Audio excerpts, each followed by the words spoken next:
شیطان نے اللہ کے روبرو اس کی عزت کی قسم کھا کے کہا، مجھے تیری عزت و جلالت کی قسم،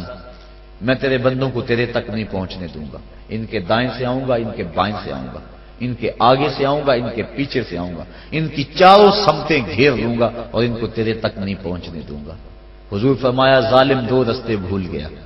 کوئی بندہ سجدے میں پیشانی رکھ کے اس کو پکارتا ہے تو مالک اس کو بھی رستہ عطا فرما دیتا ہے، اور کوئی ہاتھ اٹھا کے دعا مانگتا ہے تو مالک اس کی بھی رد نہیں فرماتا، بلکہ حدیث کے لفظ ان ربکم حیی کریم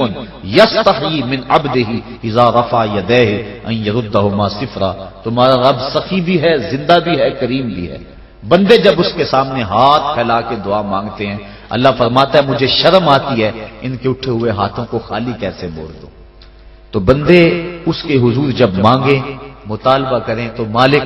بندوں کی دعاؤں کو قبول کرتا ہے۔ تو یہ دو راستے کھلے ہوئے ہیں، ہاتھ اٹھا کے دعا مانگیں یا سجدے میں سر جھکا کے دعا مانگیں،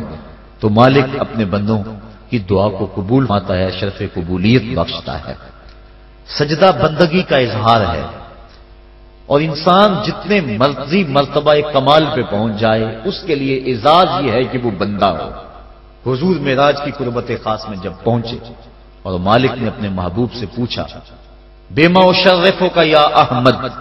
پیارے بتا تجھے کس چیز سے نوازا جائے، تو اس قرب خاص میں محبوب نے کیا انتخاب کیا اور کس چیز کا مطالبہ کیا؟ حضرت امام غازی نے لکھا، اور بھی علماء نے، ملا جیون تفسیرات احمدیہ میں لکھتے ہیں کہ حضور نبی رحمت صلی اللہ علیہ وسلم نے اس قرب خاص میں اللہ کی بارگاہ میں عرض کی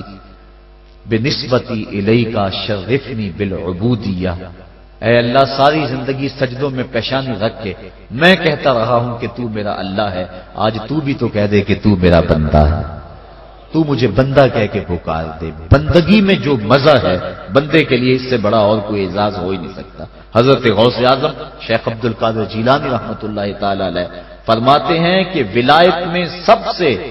کمال مرتبہ جو بندے کو نصیب ہوتا ہے وہ مقام بندگی ہے۔ بندگی وہ دولت ہے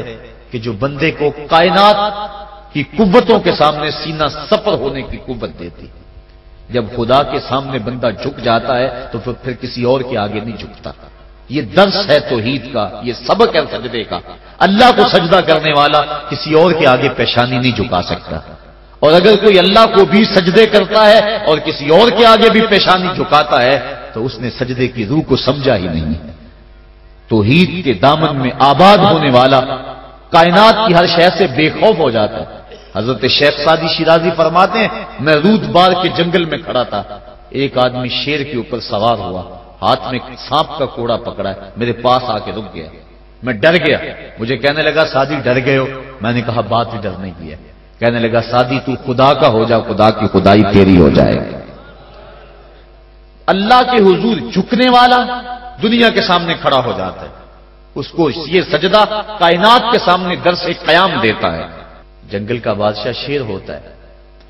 اور جو جانور کمزور بھی اس بادشاہ کے قرب میں رہتے ہیں وہ جنگل کے بڑے بڑے جانوروں کو بھی خاطر میں نہیں لاتے۔ کیوں؟